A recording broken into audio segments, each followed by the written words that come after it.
Welcome back to my YouTube channel. In this video, I want to show you how to resolve a situation whereby you try to join a Windows 7 device to a Windows domain and you receive an error message which says the network path was not found. So if, for example, I try to join this Windows 7 device to the following domain and I just hit OK, so I'll need to actually enter my admin credentials. So let's wait and try to see if this device will be able to actually join this domain server. That's the Kelv Global, you can see, and that's the DC001. So let's wait and see if we are able to actually join this Windows 7 device to that domain. So here you can see that we received the following error message, which says the following error occurred attempting to join the domain Kelv Global, and the network path was not found. So first of all, to troubleshoot this issue, what we need to do is, if I go to my start menu and I enter the command prompt, CMD, and I try to ping the server by name as a DC001, you can see that we are able to actually ping that server. So I can actually try to also, let me just restart, let me start and CMD command prompt as well, and then ping the Windows 7 device we are actually trying to join. Let me see. I think that's the Windows 701. And let me see if that is actually correct. So I'm just going to enter the host name. Sorry for that mistake. Then the host name of this device is Windows 701. That is Win 701. So if I go there, I was not able to actually ping. You can see I'm receiving requested timeout. That's the Win 701. And also, if I try to do ipconfig, and you can see that's the IP address. That's the 192.168.245.150. So if I try to ping that, ping 192.168.245.150, and you can see that I'm not able to ping the Windows 7 device. I think that should be the problem. So let's try and see. Well, first of all, you should also make sure that your firewall is also configured to allow you ping that device. So if I go to, let me just first of all, let me go open control panel.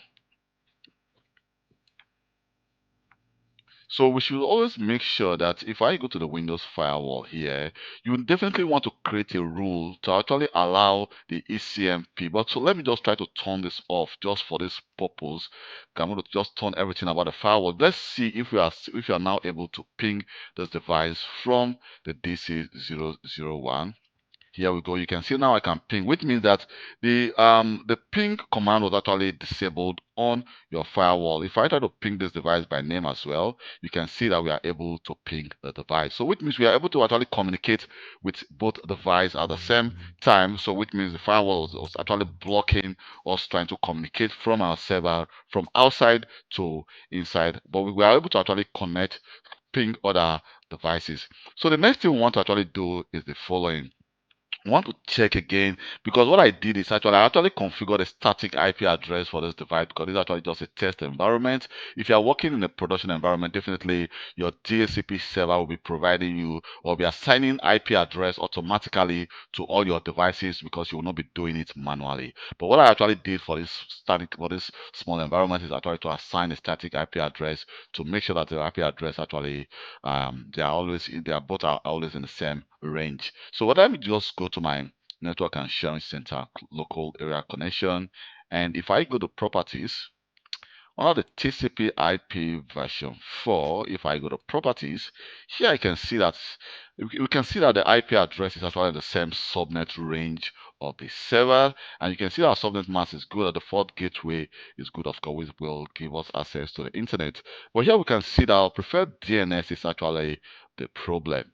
So the preferred DNS is actually with the same as the default gateway, which of course is actually getting access to the internet, but it's not actually routing back again to that enterprise to Kelv Global. So what we need to do right now is, if I add the 210 and then decide to add the following IP DNS, also the alternative DNS just for the as a default gateway. And here you can see we now add a preferred DNS, which is actually the IP address of the server, which will allow the Windows 7 or your Windows 10 device to be able to route to your Windows server. So I'm going to click OK for that, and then click OK again, and then click close. But we still have access to the internet because our default gateway is properly configured.